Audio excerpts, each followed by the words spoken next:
Vamos ler o 21 e o 22.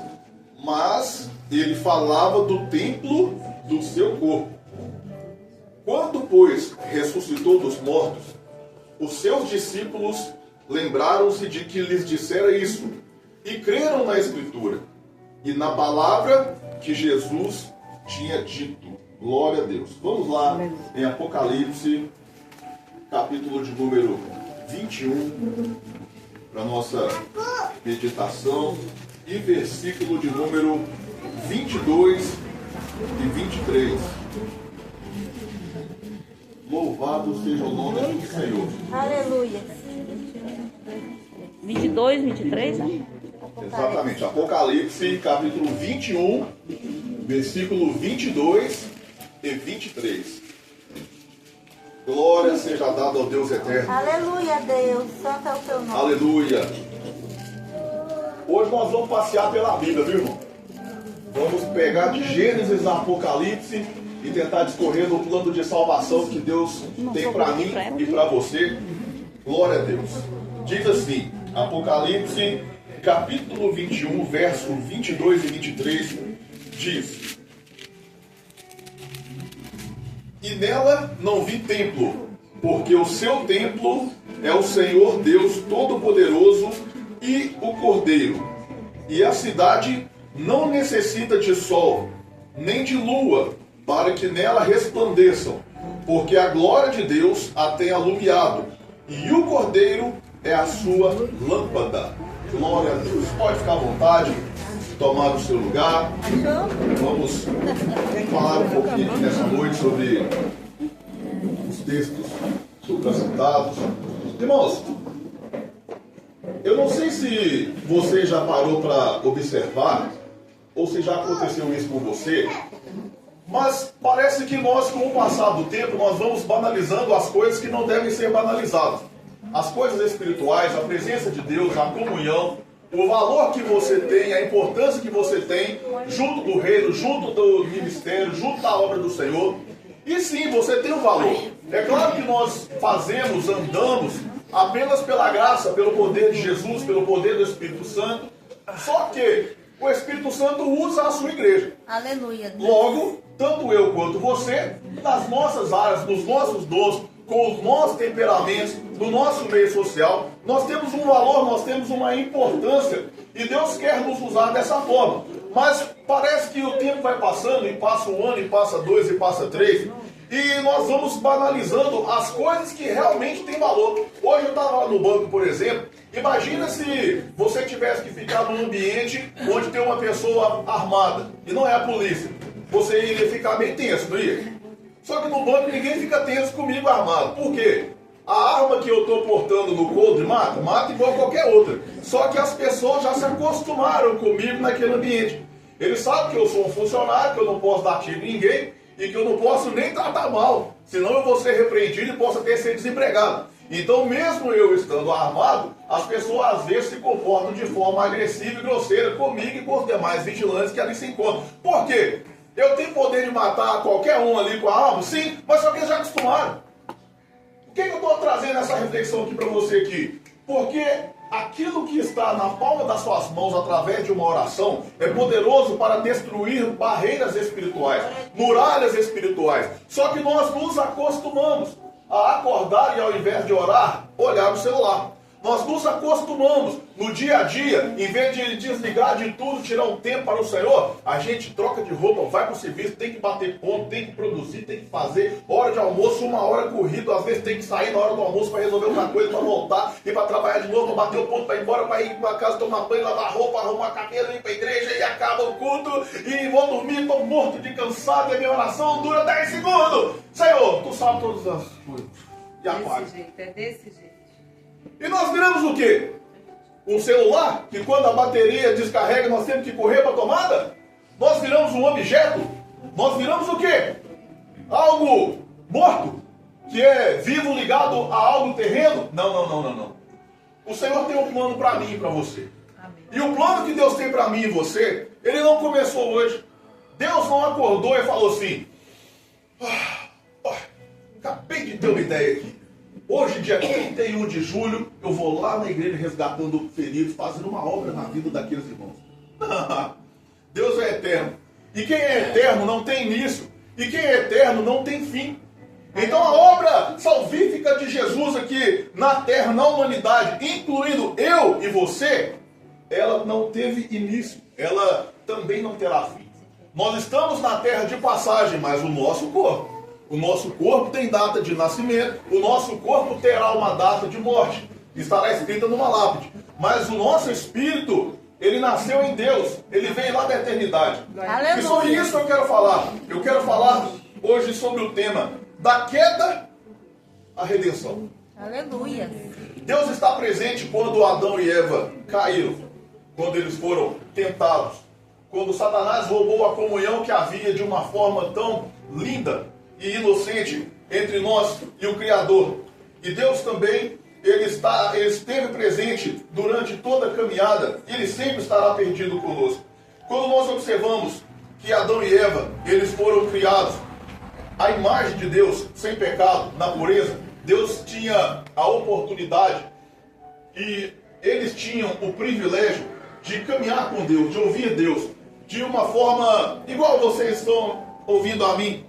E quando veio a queda, que eles perderam essa comunhão, o Senhor não ficou ali edificando uma muralha entre ele e Adão, entre ele e Eva.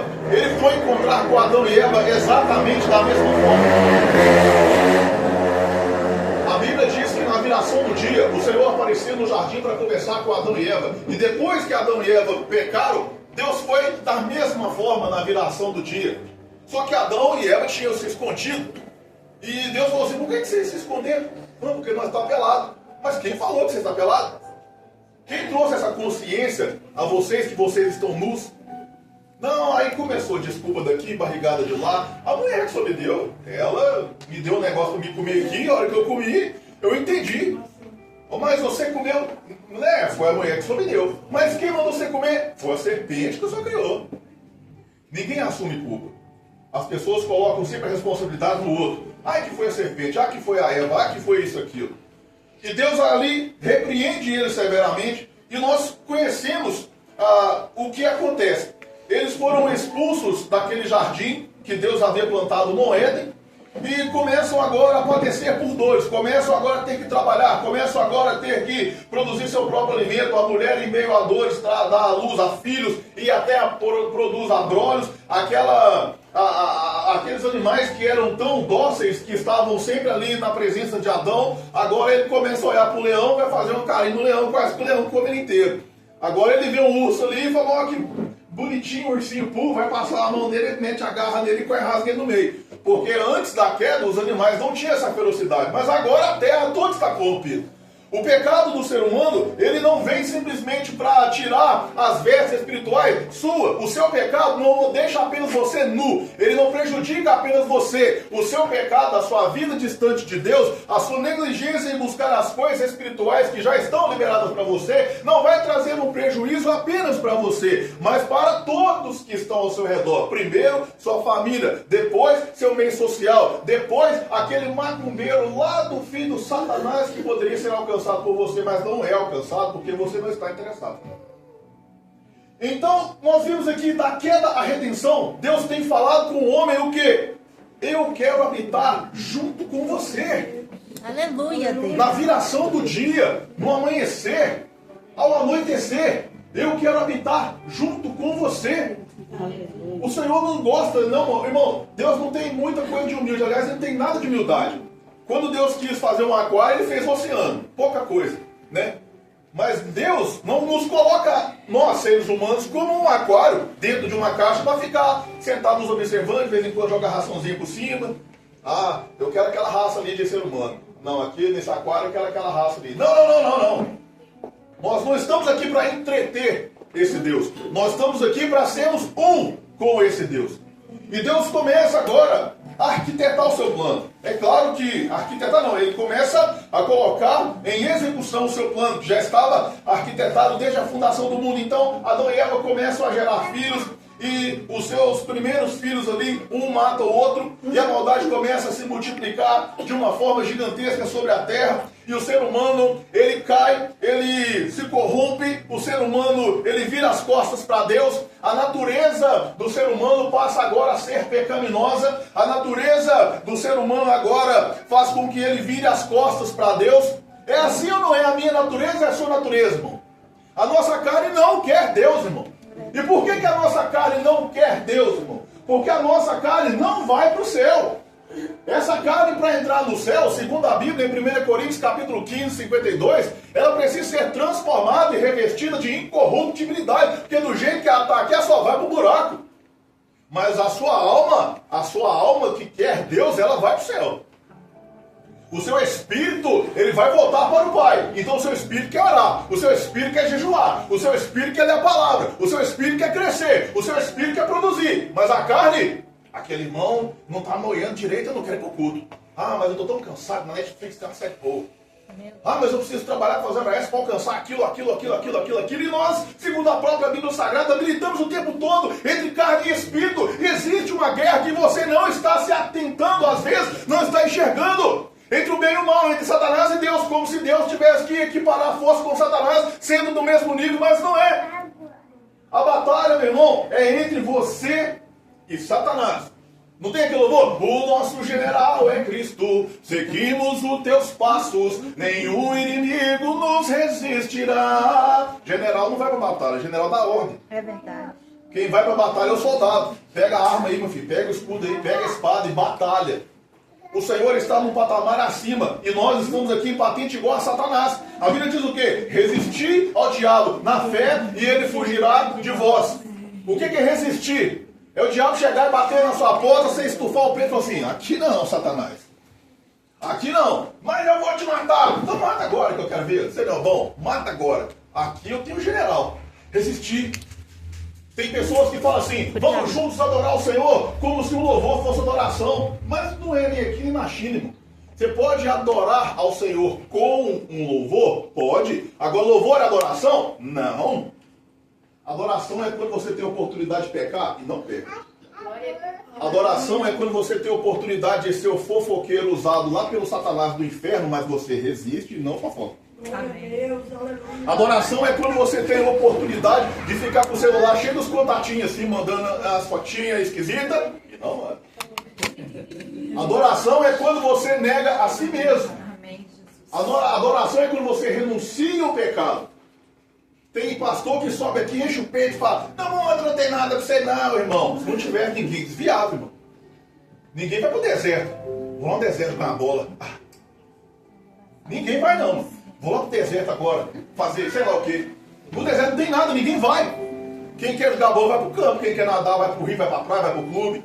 A gente só vai nos lugares onde tem coisas nos atraindo. No mundo tem muita coisa que nos atrai. A questão é que não vale a pena o preço. A questão é que o preço a se pagar não compensa. Então nós observamos aqui para a Bíblia Sagrada que o ser humano, Deus chega em certa hora e fala assim, não, eu não aguento. O meu espírito não contenderá mais com o homem. O tempo do homem agora vai ser 120 anos. Que o homem vivia 500, 600, 700, 800, 900, 969 anos, como foi o caso de Matusalém. E Deus olhando era só pecado. E Deus entregando longevidade. E Deus abençoando com saúde. O irmão de 200 anos estava tranquilo, indo para a academia todo dia puxar ferro, ano shape, fortão. 200 anos de idade, 500 anos de idade. Imagina, Deus falou, não, eu abençoo esse povo de todas as formas, a terra produz alimento, o povo tem saúde e o povo só pensa em pecar. Chega, é 120 anos. Logo mais nós vemos a Bíblia falar que uma geração é de 70 anos e aqueles que são fortes, que passam disso, é enfado e canseira. É só dor para todo lado, é remédio, é hospital e aquela canseira. Por quê? Porque o pecado tem nos matado desde ali, quando Deus nos criou. Satanás, ele faz isso no decorrer da história. Quando ali os inimigos de Israel chamam Balaão para amaldiçoar o povo, e ele não consegue amaldiçoar de jeito nenhum. Ele fala assim, você quer que eu amaldiçoe o povo, mas como é que eu vou amaldiçoar quem Deus abençoa? Não dá não. O que você faz? Coloca as cremosas no meio deles que eles caem, meu filho. Coloca as mulheres cheirosas ali, ó. Eles não aguentam não. E começa a colocar sexo desenfreado aí, e o povo vai se envolvendo ali com a mulherzada, e ó, lepo, e pecado, e derrota, e escravidão, e afastamento de Deus. E no decorrer da história é da mesma forma. Satanás não tem poder de arrancar você da presença de Deus, então ele faz o quê? Faz você pecar, faz você se interessar por coisas que não vêm ao caso, faz você perder tempo com coisas que não edificam, faz você ficar brigando por causas que já estão perdidas. Glória a Deus. Tem pessoa que fica brigando por Cruzeiro Atlético, ganhou um salário mínimo, tem filho de jogador que ganha milhões. Não entra na minha cabeça. Eu vou na igreja, mas hoje tem jogo do carro. Me ajuda, irmão.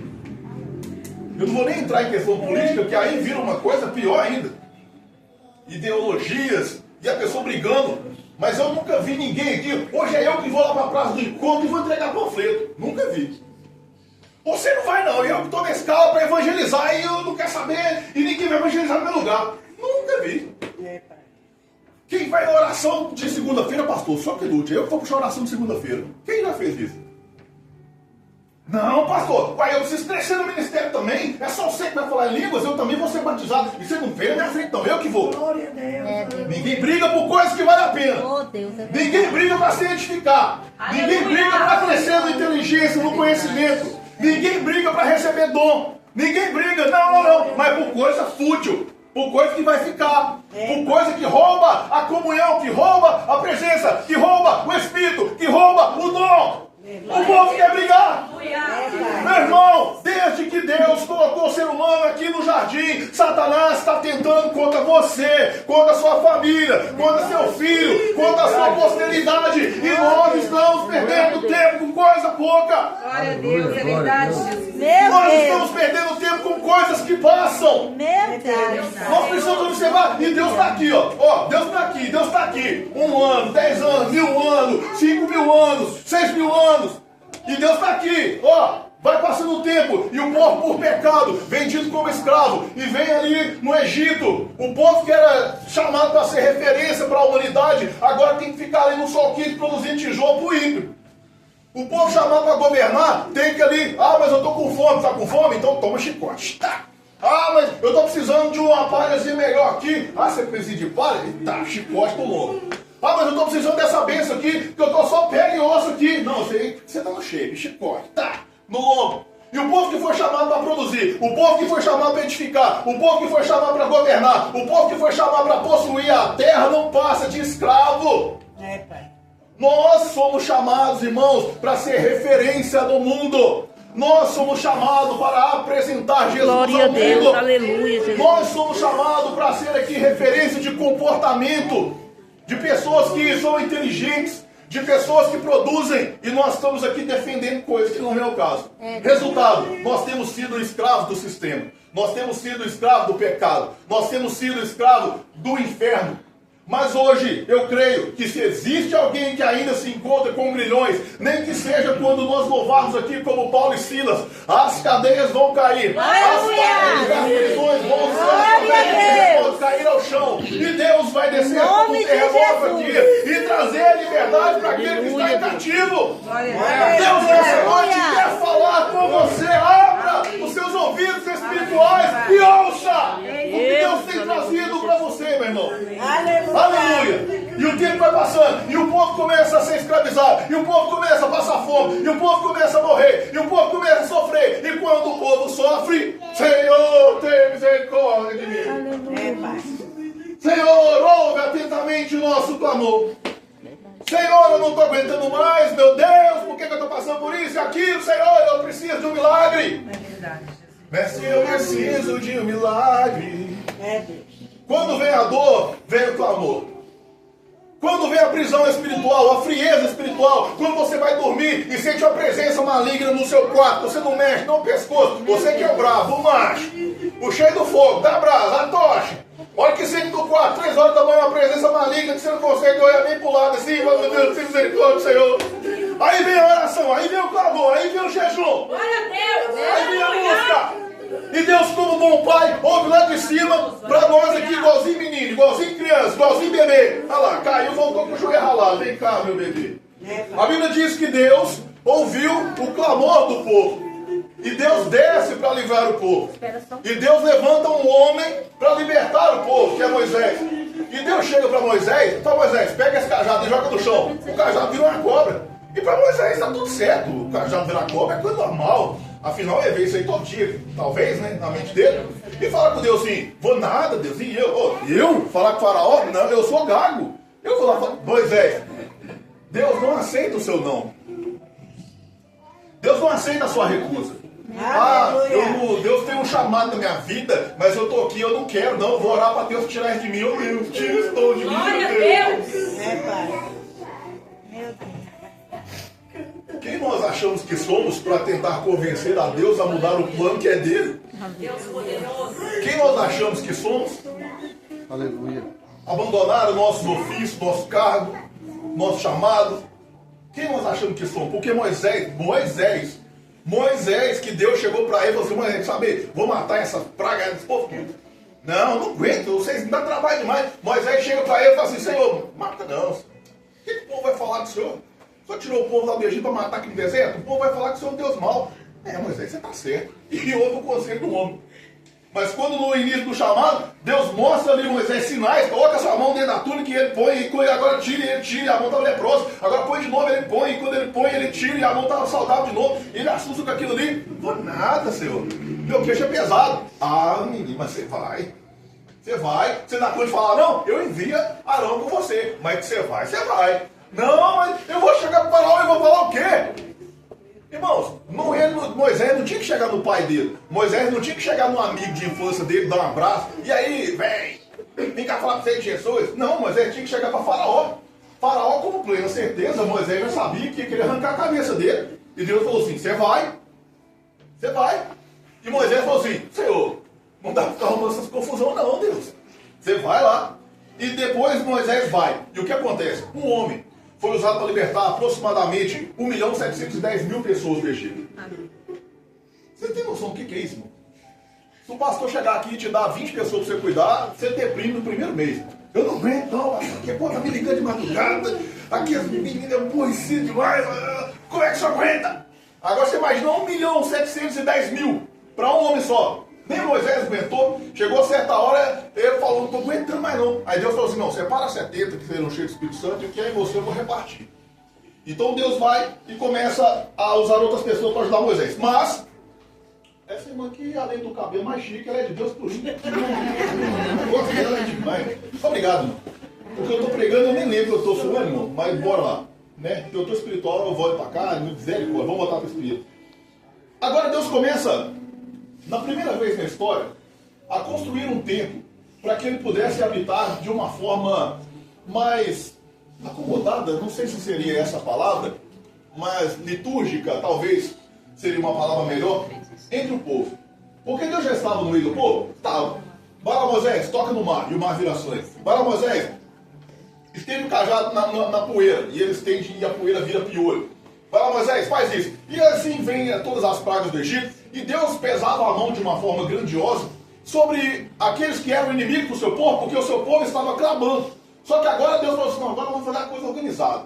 Vocês vão edificar um templo, e de hora em hora eu vou vir e vou me manifestar a vocês, vou falar com vocês aquilo que vocês precisam fazer, como vocês precisam se portar. Então Deus usa ali os sacerdotes e entrega através de Moisés e os sacerdotes toda ali a descrição de como deveria ser feito cada utensílio do templo. Essa torneira vai ser assim, esse propiciatório vai ser assim, essa cortina vai ser assim. E Deus, ele coloca ali os primeiros templos da história da humanidade em execução. E é executado. Era suntuoso? Era, até porque nunca tinha havido outro. Era bonito? Sim. E principalmente por quê? Porque tinha presença. Era pano, era de tecido, era móvel. Recolhia, andava e a hora que parava, levantava tudo de novo. Ou seja, não podia ter uma grande estrutura assim, porque tinha que ficar carregando o tempo todo. Mas havia presença de Deus. O que tinha valor dentro daquele tempo era a presença. Não, mas a arca era ouro puro. Mas o que vale ouro sem presença? Glória a Deus. Aleluia. Não, pastor, eu ganho muito bem, estou precisando de nada. Então pega as cartas lá em Apocalipse e fala assim, você está falando que tem tudo, que você tem ouro? Você é um desgraçado, pobre, miserável e nu, peladão.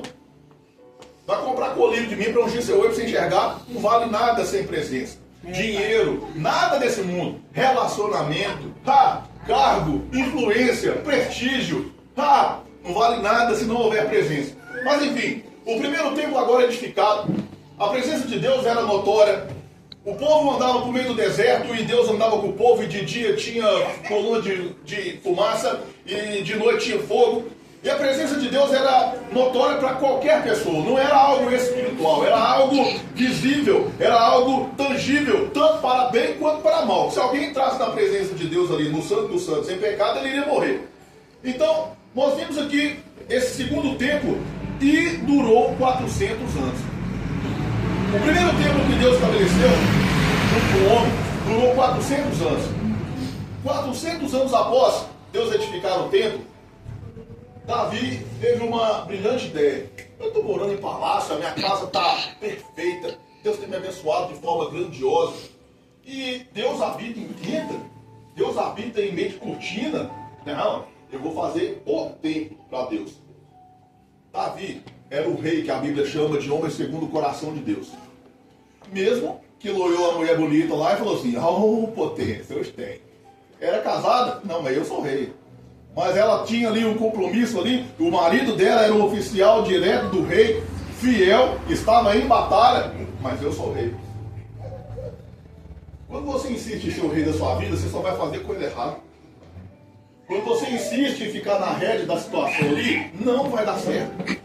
É necessário que nós venhamos sair de cena para que Deus assente-se no trono do nosso coração. Davi, quando ele perdeu essa percepção, ele pecava. O que nos chama a atenção de Davi é que Davi podia pecar, mas no mesmo pecado ele não cai de novo. Pastor, eu peco, sendo o quê? Bom, pecar não te separa de Deus. O que te separa de Deus é o mesmo pecado todo dia. Porque a Bíblia fala que aquele que confessa e deixa, alcança misericórdia. E Davi, Deus repreendeu ele e falou assim, não, Davi, você não vai construir meu templo não, porque existe muito sangue nas suas mãos. Porque Davi era homem de briga, irmão. Ali quando ele estava tentando conquistar a confiança de Saul, Saul querendo matar ele, Davi confiando e Saul querendo matar. Olha que loucura. Saul falou assim, você quer crescer aqui? Você quer casar com a minha filha? Você quer fazer parte? Então beleza, você vai lá pegar 100 prepúcios. Olha a missão dos inimigos lá. Davi ia lá e pegava 200. Não precisa explicar aqui, né? Tem crianças no recinto que quer prepúcio, né? Pois é, olha a missão. Vai lá e traz 100 prepúcios para mim. Ele ia lá e trazia 200. O que o Saul mandava ele fazer, ele ia lá e fazia o dobro.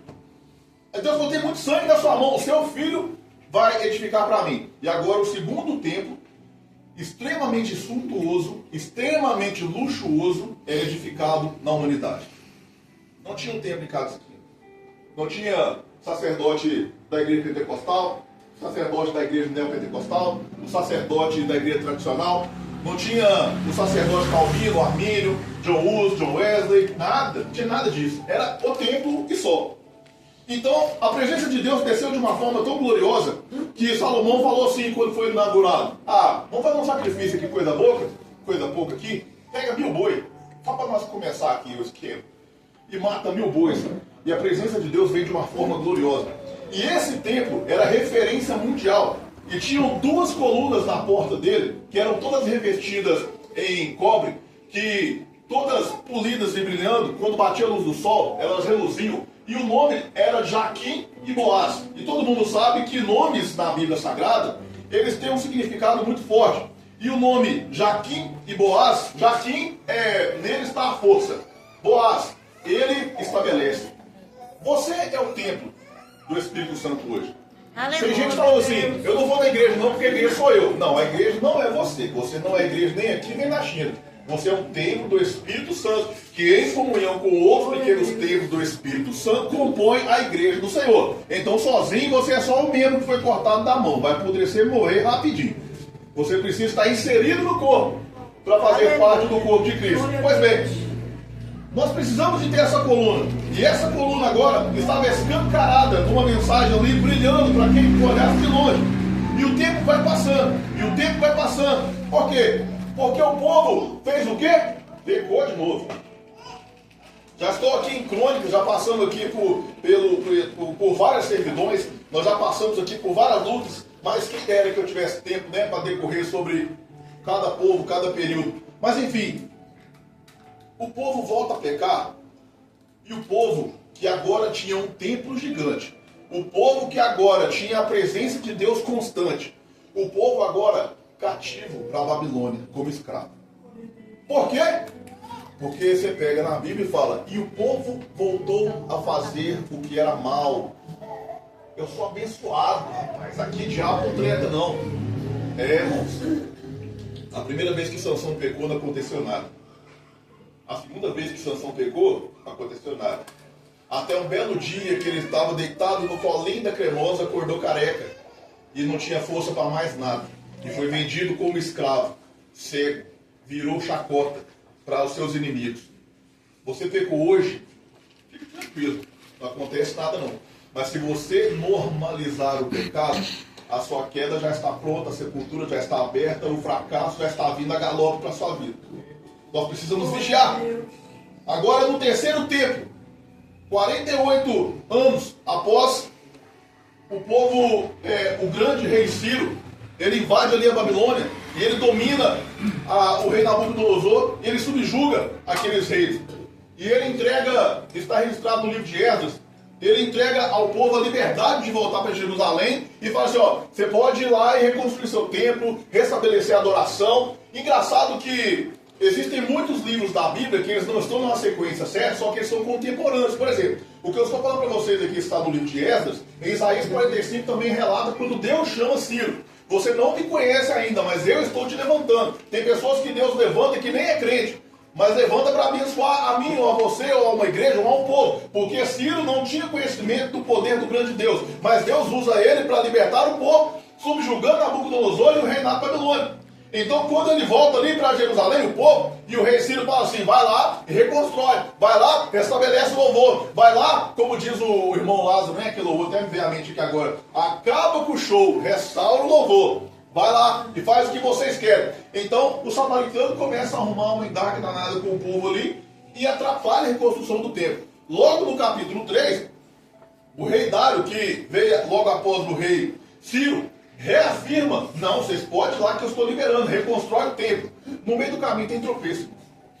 Eu tenho que pregar aqui que eu quero pregar, mas eu preciso abrir um parênteses aqui para dizer para você, não fique aqui empatado no seu ministério porque você tropeçou, porque alguém se levantou.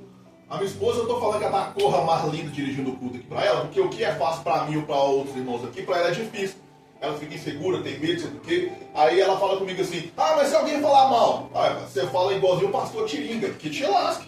Porque geralmente quem critica não faz, e quem faz não critica. Então você vai ficar preocupado com quem critica, que te lasque. Desse jeito. Você deu um chamado, imagina se Neemias fosse dar ouvido a São Balá de Tobias. Vai passar uma raposa, o mundo vai cair, rapaz. Para com isso aí. Não, o Deus do céu é o que me fará prosperar, a obra vai continuar. O Deus do céu é o que fará você prosperar no seu intuito, no seu chamado, na sua unção. Aleluia. Não adianta ninguém levantar. E agora, depois, como eu estou dizendo aqui, simultaneamente, 48 anos após, quando o decreto de Ciro veio e o templo começa a ser reconstruído, onde Neemias foi ali para reconstruir os muros de Jerusalém, o templo sendo reconstruído ali. E o que acontece? Era um templo menor, era um templo mais simples, mas havia sido restabelecida a adoração. A referência de comunhão com Deus havia voltado para o lugar onde ela estava outrora. Só que o que acontece? Tudo isso é obra de Deus. Era o homem que executou? Sim. Mas desde a eternidade era plano de Deus. Mas não era o que Deus queria ainda. Assim como hoje o culto que nós oferecemos está muito longe de ser aquilo que Deus quer. Está muito longe, está a anos-luz de distância de se cumprir o plano que Deus já estabeleceu na eternidade. Mas nós vamos chegar lá. Então vai passando o tempo e no ano 20 a.C., Herodes agora começa a reconstruir um outro templo. Só que esse templo tem poder político. Porque no ano 140 a.C., os fariseus já começaram ali a dominar o templo, dominar ali a religião, mas era uma aliança eclesiástica e política. Não estava com interesse de conduzir o povo a Deus, pegar o pecador, apresentar um sacrifício, derramar sangue ali para que aquele pecado fosse vertido. Era algo político. E no ano 20 a.C., até o ano 16 depois de Cristo, foi construído o quarto templo. Mas esse templo, irmão, o povo era tão sem vergonha que eles colocavam o animal para vender na porta do templo. Por quê? Porque, já que o povo peca mesmo, então vamos vender aqui o sacrifício. Ele vai pecar mesmo. Então já vou colocar a rolinha, vou colocar a ovelha, vou colocar o boi, que eles têm que pagar. Então eles estavam ali cobrando dinheiro, na cabeça deles, obviamente, para a propiciação dos pecados. Mas só que o pecado, Deus só aceitaria o sacrifício se ele viesse do coração. Senhor, me arrependo, eu pequei. Eu tenho que oferecer ao Senhor esse sacrifício, então eu vou fazer porque eu estou arrependido. E não vou pecar à vontade e vou ali pegar um boizinho. Vou pecar mesmo, tem boi na porta do templo. Eu vou beber mesmo, depois o pastor ora para mim, Deus perdoa. Eu vou ficar aqui na farraiada, meu WhatsApp aqui, ó, só os contatinhos cabuloso. Porque Deus perdoa. Vai nessa, irmãos. Vai nessa. Que Deus perdoa um coração que não se arrependeu. Vai nessa. Que Deus vai perdoar uma pessoa que pede da boca para fora. Não diz a Bíblia? Esse povo aqui com os lábios me adora, mas seu coração está longe de mim. Não adianta chorar. Deus sabe muito bem o que é birra, irmão. Deus conhece seus filhos. Eu quero. Quer não? Deus sabe. O quarto templo, ele tinha a sua representatividade? Tinha. Ele tinha a sua suntuosidade? Tinha. Ele era referência de muita coisa? Era. Mas estava longe de ser o que Deus estabeleceu para mim e para você. E agora Jesus chega e fala assim, esse templo aí, eu vou destruir em 3 dias e vou fazer de novo. Como é que é? Eu demorei décadas para construir e o senhor sozinho vai destruir em 3 dias. E reconstruir em 3? Não, volta para a terra. Você não vai fazer isso não. Só que Jesus estava falando, conforme o versículo que nós lemos, João 2, versículo 21 e 22, o templo agora não era mais uma edificação feita por mãos humanas. O templo onde nós precisávamos, onde a humanidade precisava se reunir, era aos pés do próprio Cristo, porque Ele era o templo. Aleluia, Jesus. O templo ali, meu irmão, o quinto templo estabelecido aqui na raça humana para a humanidade, era o próprio corpo de Cristo. Vinde a mim, Mateus 11, 28. Todos vós que estáis cansados e sobrecarregados, e eu vos aliviarei. Aleluia. Ide ao templo que o pastor vai te aliviar? Não. Vinde a mim. Jesus chamava a ele. Glória a Deus. Jesus chamava ele. Mas esse templo era bom. Quem me dera eu chegar a ver Jesus aqui agora. Ou seja, põe a mão na minha cabeça. Eu queria ser quem é certo que Jesus cuspiu nele. Jesus cuspisse em mim, eu estava feliz demais. Pode cuspir, não na minha cabeça não. Só que me fez mesmo. Gosto à vontade. Porque o certo que cuspiu voltou a enxergar na hora. Glória a Deus. Aleluia, glória a Então Aleluia. quem dera, Jesus deve ser escarrado a boa de misericórdia. Está gravando o que eu estou falando aqui. Mas é a pura verdade. Só que não era o desejo final. Jesus morre. E ele avisa o discípulo. Cambada, eu estou falando para vocês, eu vou morrer. Mas está normal, eu vim foi para isso. Não, Jesus, você não vai morrer, não. Eu vou com o Senhor até o último dia de sua vida. Você é um diabo, você não vai não. E repreendeu ali, era o diabo usando ele, falando que não ia deixar. Morreu, mas no terceiro dia ressuscitou. Quando ele ressuscitou, os discípulos se alegraram e lembraram da palavra. Irmãos, eu não julgo os discípulos, porque você já viu alguém chegar para você, eu sei que não viu e ninguém nunca viu na humanidade. Outra pessoa fala assim, eu vou morrer, mas vocês têm cabeça não, viu? 3 dias depois eu estou lá para tomar um café. Você vai falar assim, você deve estar ficando doido, só pode. Jesus falou e cumpriu. No domingo, quando Jesus ressuscita, aqueles discípulos lembraram da palavra que ele havia falado e creram em todas as palavras que Jesus havia pregado. Jesus era um líder notório? Sim, mas ele ainda não tinha feito um milagre tão poderoso, que era se entregar. Tem pastor que ensina aí que quando Jesus morreu na cruz, teve festa no inferno. Isso é só se for mesmo. Se Jesus veio para morrer e o diabo sabia disso, que festa que teve? A morte de Jesus propiciou a mim a sua redenção, a mim a sua salvação. A morte de Jesus era o auge do plano de Deus para a humanidade. Se não houvesse morte de Jesus, não haveria salvação. Então Jesus morre, ressuscita, começa a ensinar os discípulos. Em Atos dos Apóstolos, capítulo 1, versículo 8, ele diz: mas virá sobre vós o Espírito Santo, e ser-me-eis testemunha em Jerusalém, da Judéia e em todos os confins da terra. Jesus estabelece agora, começa a dispensação ou período da graça. O Novo Testamento tem início em Atos dos Apóstolos e não em Mateus, como muitas pessoas pensam.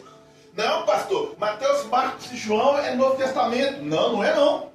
Não é não, por quê? Porque, ó, por exemplo aqui, quem aqui, não sei, né, da vida financeira de alguém aqui, você é rico, você vai deixar herança pro seu filho. A herança é quando você está vivo? A herança é quando você morre, não é? Hebreus 9,15. Não tem herança estando ali aquele que fez ali, eu esqueci o nome do documento, do testamento. Não existe herança com o testamentário ainda vivo. Ou seja, a herança só tem valor quando morre. O Novo Testamento tem início após a morte de Jesus, não no nascimento dele. É o que diz Hebreus 9, versículo 15. Então, a igreja agora que era problemática, Pedro que era impulsivo, outros apóstolos que eram simples pescadores, homens indoutos, homens que não eram profundos conhecedores da lei, das coisas espirituais, começam agora a falar em outras línguas, começam agora a receber dons, começam agora a fazer as obras que Jesus fazia, e obras ainda maiores faziam, começam agora a receber ousadia. Por isso que a igreja em peso, toda a igreja tem que ser cheia do Espírito Santo, porque aquele que não é cheio do Espírito Santo, ele ama um altar, mas tem medo de responsabilidade. Aquele que não é cheio do Espírito Santo, ele quer holofote, ele não quer ser um portador da glória. Quando a igreja está cheia do Espírito Santo, o capeta manifesta ali, e ele fala assim, calou, não, mão para trás, sai agora, em nome de Jesus. Quando a igreja está cheia do Espírito Santo, está ali Pedro e João subindo ao templo, a oração, e tem ali um aleijado. Em nome de Jesus, levanta e anda. E o que aconteceu com o aleijado? Nada. Aconteceu nada. Ele falou assim, não vai levantar não? Ponto final, pode ler lá o versículo. No versículo seguinte diz, e estendendo a mão, o puxaram e colocou de pé. Eles oraram, ministraram, não aconteceu nada. Eu falei, não, peraí, agora eu estou cheio do Espírito Santo. Então eles vão lá, pegam ele pela mão e puxam e o homem fica de pé. Isso é ousadia. Glória a Deus. Isso é ousadia. Ó, irmão, olha para mim que eu estou com a dor de cabeça. Eu vou orar, mas Deus sabe todas as coisas. Ô, Senhor, cura ela. Ó, irmão, na outra semana você vai contar o testemunho. Ué, uma semana para curar uma dor de cabeça, é melhor tomar Doril. Nós temos, ó, a irmã me ajudou a pregar, essa irmã também é pregadora, viu, irmão? Amém, irmã Josinha? De pirona, glória a Deus. Nós precisamos de ousadia, irmão. Irmão, às vezes a gente fica orando assim, Senhor, salva a minha família. Senhor, entra na minha casa. Mas se você não tem coragem de peitar o inferno, meu irmão, como é que você vai entrar dentro da sua casa e enfrentar aquela batalha espiritual que está travada lá? Se você não tem coragem de orar para uma pessoa aqui que é seu irmão em Cristo, como que você vai se colocar de pé perante uma nuvem espessa que está tentando tragar algum membro da sua família? Você tem que entender que você, meu irmão, é projeto de Deus, que tem ousadia, que o Espírito está sobre você e que Deus te chamou para uma grande obra. Você precisa absorver esse conteúdo, meu irmão, de um Deus que está vivo, que mora dentro do seu coração e que muito em breve vai transportar para você, para dentro do templo. E eu começo a pregar sobre o sétimo templo agora. Aleluia. Já chegando na reta final da nossa mensagem, eu quero falar sobre o sétimo templo. O sétimo templo, meu irmão, aliás, o sexto templo que Jesus veio inaugurar, sou eu e você. 1 Coríntios 3,16. Não sabeis vós que vós sois o templo de Deus e que o Espírito de Deus habita em vós? Vós sois o templo de Deus. O Espírito de Deus habita em vós. Vós sois o templo. Mas o templo final, também não dá para discorrer sobre o sexto templo. Vamos agora para o sétimo templo. O sétimo templo. Como diria a irmã Cassiane, eu queria ir para lá, como eu quero estar lá. E esqueci o resto do louvor, mas vocês devem lembrar. Então é assim. Eu queria ir agora, irmãos, para o sétimo templo. Porque lá no sétimo templo, irmãos, a Bíblia fala, não tem sol, não tem lua, e nem tempo. Porque Deus, na eternidade, escolheu plantar o homem no jardim que ele edificara no Éden. Durante toda a caminhada do homem nessa terra, Deus estabelece tempos, Deus estabelece formas, e depois Deus envia uma amostra grátis do que será o templo eterno, envia Jesus, transforma a mim e você em um templo, homens falhos, pecadores, cheios de dificuldades, problemas, nos transforma em um templo. Só que a próxima fase, que está muito próxima de acontecer, é Ele pegar a mim e a você e arrancar o nosso pecado, e arrancar a nossa corrupção, e arrancar a nossa falha, e arrancar a nossa dor, e enxugar dos seus olhos toda lágrima, e transportar você para dentro dele, que é o sétimo templo. E o sétimo templo é eterno, meu irmão. O sétimo templo é o próprio Deus, conforme nós vemos aqui, ó. E naquela cidade eu não vi templo, naquela cidade não tinha sol, porque Deus é o seu templo, Ele ilumina a cidade, o poder é a sua lâmpada. Jesus vai levar a igreja para dentro dele.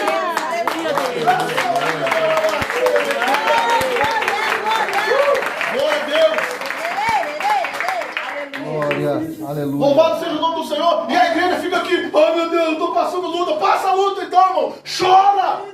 Sente a dor, mas não abandona a fé. Deixa você ser chamado de quadrado, deixa ser chamado de burro, deixa ser chamado do que for, mas não nega a fé. Prega a palavra, anuncia o evangelho, lê a Bíblia, ora, jejua, paga o preço, meu irmão. No final vai valer a pena, no final vai valer a pena. Enquanto o seu meio social, seus amiguinhos que ficam aí, olha o quadrado, olha o besta, olha aí a Maria Mijona, olha sei lá do que, olha o besta, o palhaço, olha sei do que, vai arder lá no inferno. E você que é adjetivado de várias coisas pejorativas, vai receber uma pedrinha nova, com o nome escrito nela, que o Cordeiro vai te dar, o céu vai abrir, Jesus vai descer e vai dizer, vem aqui no meu Pai, possuir por herança o reino que nos está preparado desde a fundação da terra. Da queda, a redenção, Jesus está aqui. Da queda, a redenção, Jesus está te chamando. Da queda, a redenção, Jesus tem uma obra. Da queda, a redenção, o Senhor Jesus está no controle de todas as coisas. De Gênesis, Apocalipse, Ele te chama. De Gênesis, Apocalipse, Jesus quer agir na sua vida, trabalhar, operar, te usar, alcançar outras vidas através de você. Oh, isso é muito difícil. É difícil, meu irmão. Você acha que é fácil morrer numa cruz enquanto o povo está lá? Oh, rei dos porcos. Oh, rei dos porcos. E pá, toma uma parada na cabeça. Oh, porcão. E coroa de espinho na testa. E toma. E correada. E chicote. Você acha que é fácil? E não é pra cima e pai, perdoe esse não sabe o que ele está fazendo. Você acha que é fácil? Jesus olhar do céu agora como onisciente, como onipresente, sabendo tudo, enxergando tudo, e ver um monte de pastor aí, safado, filho do Satanás, louco, império de ovelha, subir em cima do altar, e você vai vir aqui, e Deus vai te dar, e você vai fazer aquilo, e aquilo outro vai dar nada. Não, Deus não vai dar nada. Vai dar, não. Deus vai suprir todas as necessidades daquele que é filho. Deus vai suprir todas as necessidades. Eu fui pregar em Caeté outro dia, eu até falei uma coisa, que o pessoal riu. Tem gente que fica assim, oh Deus, eu quero um homem assim, assim, assado. Mas irmão, vai lá pra Macumba, oferece umas galinhas pretas com a pombagira que dá mais resultado. Ele vai vir dando você uns coros, bebendo uns grosópolis, mas você quer? Então vai lá. Aqui é diferente, irmão. Aqui é você que tem que ser transformado para que Deus te abençoe. Chegar aqui, Deus, eu quero assim, assado. Não, aqui não é Macumba, irmão. A Bíblia nos ensina o quê? A ser aquilo que nós queremos que aquela pessoa que se aproxime de nós tenha. Eu quero homem de Deus, mas não é mais de Deus, não. Eu quero a mulher de Deus, mas é o capeta. Deus, eu quero a bênção na família, mas não faz nada para a bênção acontecer. Não é aqui o lugar disso. Não é aqui. Talvez as palavras que eu falo estejam te chocando. Se estiver te chocando, deu certo. É isso mesmo que eu quero fazer. Eu quero chocar você, sabe por quê? É choque que transforma. Se eu der sorvete para vocês aqui, irmão, agora você nada. Nossa, pastor, 7 Deus por mim, me deu sorvete. Mas come o fel agora, porque quando chegar no seu estômago vai ser doce como mel. E daqui a alguns anos, quando nós estivermos juntos lá na glória, lá, bem que o pastor falou. Porque a Bíblia fala o quê? Obedecei a vós pastores, porque o que, pastor? Me ajuda a pregar, pastor? Onde dar conta. Eu vou dar conta da alma de cada um se eu ficar pregando heresia aqui. Se eu chegar aqui, você vai trazer aqui R$1.000 e Deus vai te dar uma empresa. Sai dessa, irmão. Você nunca vai ver eu pregar isso. Você vai fazer, não. Você vai fazer aqui, vai dar 7 pulinhos na corda ungida que vai te ter vitória das madrugadas, louca. Sai dessa. Você quer ser vitorioso? Para de pecar. Você quer que a porta abra para você? Você quer que seja cheio do Espírito Santo? Você quer que Deus fale com você? Rejeita esse mundo. Você quer morar no céu? Sai dessa, irmão. Ah, mas a voz do povo é a voz de Deus, né? Não, a voz de Deus é a palavra. Como purificará o jovem o seu caminho? Salmo 119, versículo 104, segundo a sua palavra. Irmãos, reta final, eu quero ficar por aqui. Essa foi a mensagem que Deus me deu. Eu espero que Deus tenha falado com você. Da queda à redenção. Jesus está com você. Amém. Não pode falar nada. Aleluia.